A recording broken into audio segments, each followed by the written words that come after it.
شیخ عبد القادر جیلانی رضی اللہ عنہ بیک وقت 13 علوم کے اندر آپ تقریر فرمایا کرتے تھے۔ حضرت علامہ پیر ظہیر عباس قادری صاحب، اسلامک و صوفی اسکالر، سجادہ نشین، مرکز قادریہ اسلام آباد۔ اسلام کا پرامن پیغام آگے شیئر کریں اور اپنے لیے صدقہ جاریہ بنائیں۔ جزاک اللہ۔ بسم اللہ الرحمن الرحیم۔ مرکز قادریہ سے سیرت غوث الثقلین رضی اللہ عنہ کی جو سیریز وار سلسلہ یہ چل رہا ہے قسط وار، تو اس کا آج ایک نیا ٹاپک ہے، وہ یہ ہے کہ شیخ عبد القادر جیلانی رضی اللہ عنہ نے کتنا علم حاصل کیا اور کہاں کہاں سے علم حاصل کیا، اور پھر آپ کن شیخ کے مرید تھے، اور اس پر بات ہوگی۔ شیخ عبد القادر جیلانی رضی اللہ عنہ جب بغداد شریف تشریف لے گئے تو وہاں پر آپ نے کئی شیوخ سے علوم حاصل کیے اور استفادہ کیا۔ ان شیوخ کے نام کثیر ہیں، یعنی ان کی تعداد سینکڑوں میں ہے، لہٰذا آپ سب سے پہلے تو اس دور کے جو رائج علوم تھے آپ نے وہ سب کے سب حاصل کیے، اور تقریباً وہ 21 علوم بنتے ہیں، کم از کم 21 علوم۔ اور اس کے بعد یہ اس بات سے واضح ہوتا ہے کہ شیخ عبد القادر جیلانی رضی اللہ عنہ جب آپ سپیچ فرماتے، آپ واعظ فرماتے، آپ خطبہ ارشاد فرماتے، آپ تقریر کرتے، تو ایک تقریر میں کم از کم 13 علوم پر آپ کا خطاب ہوتا، اور سننے والے جو لوگ ہیں وہ حیران ہو جاتے۔ نہ صرف عام عوام بلکہ اہل علم بھی آپ کے خطاب سے متاثر ہوئے بغیر نہ رہ سکتے۔ لہٰذا جتنے بھی وہ لوگ جو کہ تصوف کی طرف آئے ہیں یا پھر تصوف کی طرف آنا چاہتے ہیں، ان کے لیے یہ بات ضروری ہے کہ وہ اپنے آپ کو سب سے پہلے علوم کے اندر کامل کریں، کیونکہ جو تمام غوثوں کے غوث ہیں، غوث الاغیاث، تمام قطبوں کے قطب ہیں، قطب الاقطاب سیدنا شیخ عبد القادر جیلانی رضی اللہ عنہ، وہ علوم ظاہری اور باطنی پر مہارت تامہ رکھتے تھے۔ اور مہارت تامہ کا مطلب یہ ہے کہ نہ صرف کامل تھے بلکہ ایسی پرسنالٹی تھے جو کہ خود سند ہوتی ہے، جو کہ خود اوتھینٹک ہوتی ہے، اور پھر دیگر اہل علم کو وہ اوتھینٹسٹی عطا فرمایا کرتے تھے۔ تو لہٰذا آج کی صوفیاء کو بھی صاحب علم ہونا چاہیے، پڑھا لکھا ہونا چاہیے، انہیں علم سے نہ بھاگنا چاہیے، نہ دور ہونا چاہیے۔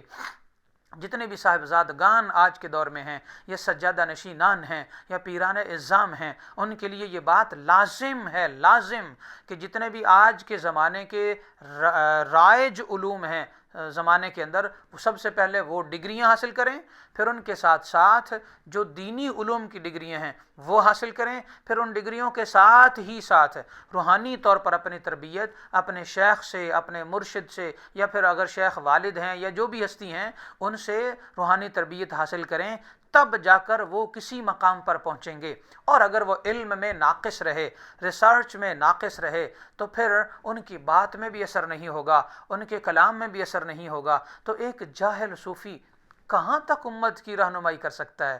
بلکہ وہ رہنمائی کا سبب نہیں بنتا، الٹا امت کی گمراہی کا سبب بنتا ہے، الٹا امت کو خراب کرنے کا، مس گائیڈ کرنے کا سبب بنتا ہے۔ تو شیخ عبد القادر جیلانی رضی اللہ عنہ بیک وقت 13 علوم کے اندر آپ تقریر فرمایا کرتے تھے، تو پتہ چلا اہل علم کو موجودہ اور دین کے تمام علوم پر دسترس حاصل کرنا چاہیے، اور اگر دسترس انہیں حاصل نہیں ہوتی تو کم از کم وہ علوم پڑھے ہوئے ہونا ضروری ہے۔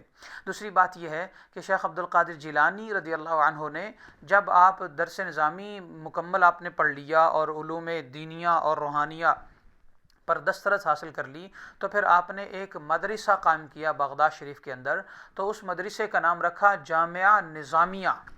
تو جامعہ نظامیہ وہ مدرسہ ہے جو شیخ عبد القادر جیلانی رحمۃ اللہ تعالی علیہ کا اپنا مدرسہ تھا۔ اس میں وہ امت کے بیٹوں کو اور امت کے نوجوانوں کو عالم فاضل بنایا کرتے، ساتھ ہی صوفی بھی بنایا کرتے۔ اس کے ساتھ ہی خانقاہ غوثیہ قادریہ تھی۔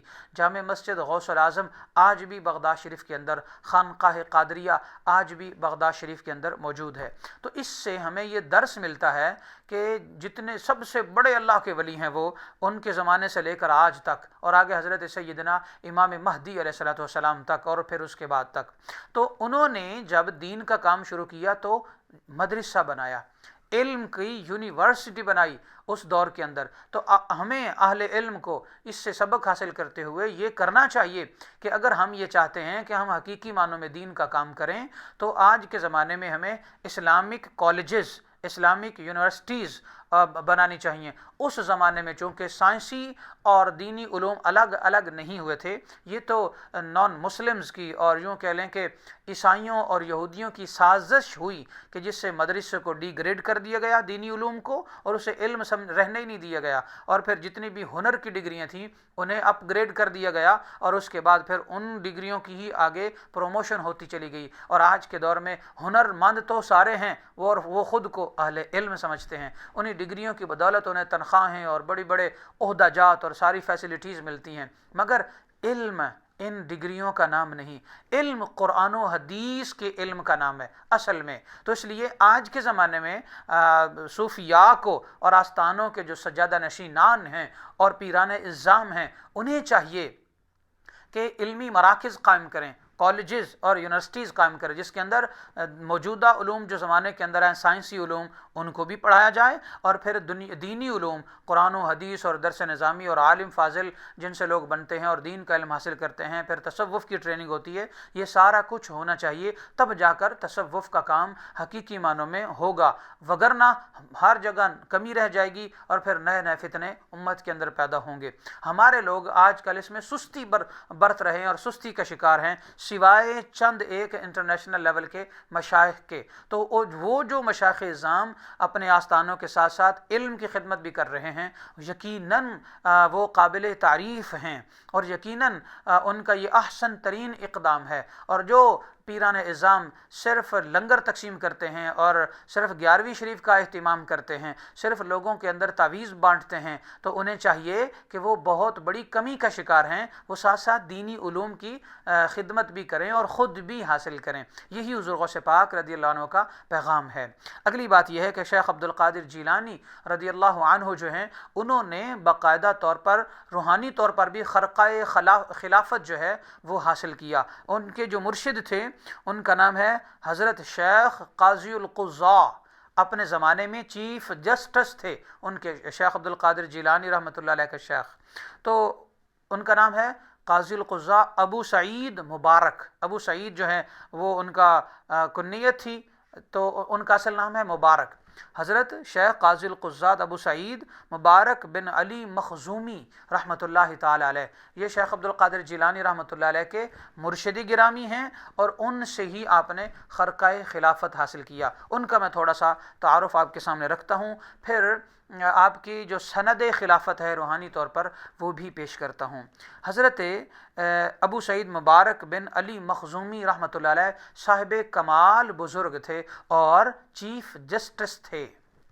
آپ اندازہ کریں کہ چیف جسٹس کتنے نیک، پرہیزگاری اور تقوی اور زہد اور علم کے بڑے سٹیج پر تھے، کہ جو اپنے وقت کے چیف جسٹس بھی ہیں اور منصف بھی ہیں، اور پھر ساتھ ولی کامل بھی ہیں، اور ساتھ علم میں بھی کمال درجہ رکھتے ہیں.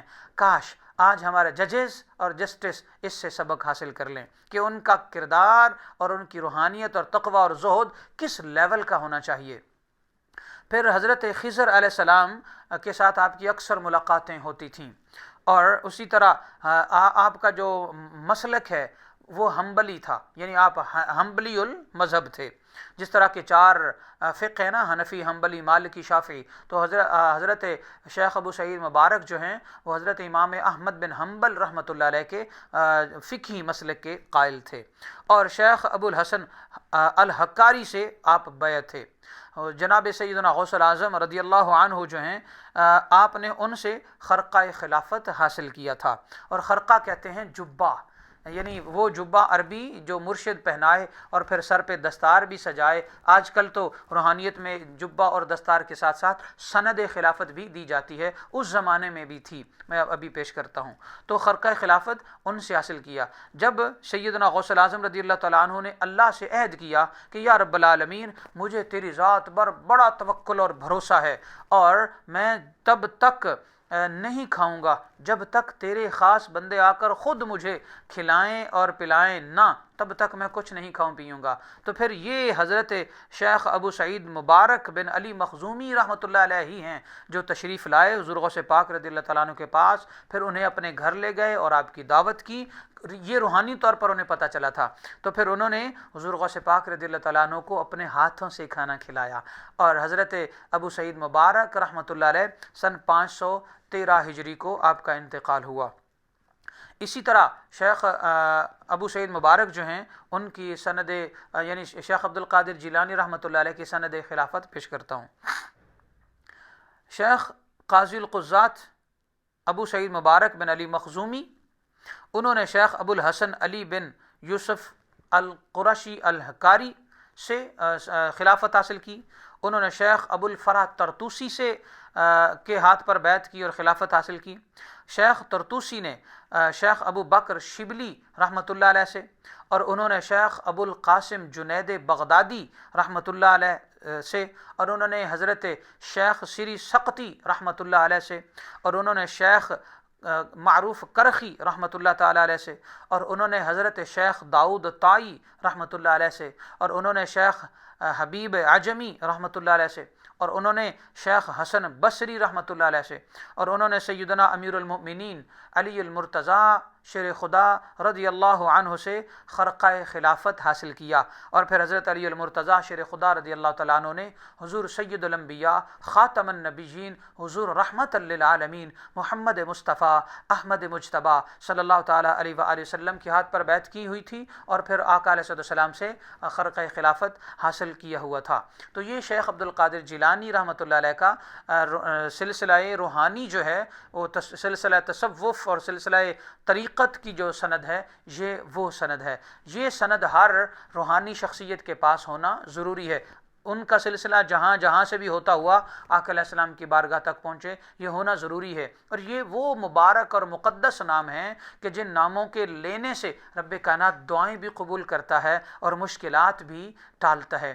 آج کے زمانے میں جتنے بھی مشائخ ہیں روحانی طور پر، ان کے پاس سند طریقت اور سند خلافت ہونا ضروری ہے، اور جس کے پاس یہ سند نہ ہو وہ شیخ طریقت نہیں ہوتا اور وہ قابل بیعت بھی نہیں ہوتا۔ رب کائنات ہمیں اولیاء کے سچے طریقے پر چلنا اور حقیقی معنوں میں فیض حاصل کرنا، اور انہی کے نقش قدم پر چلتے ہوئے ظاہری علوم، دینی علوم اور روحانی علوم پر قائم رہنا، حاصل کرنا اور انہیں آگے امت تک پہنچانا نصیب فرمائے، آمین۔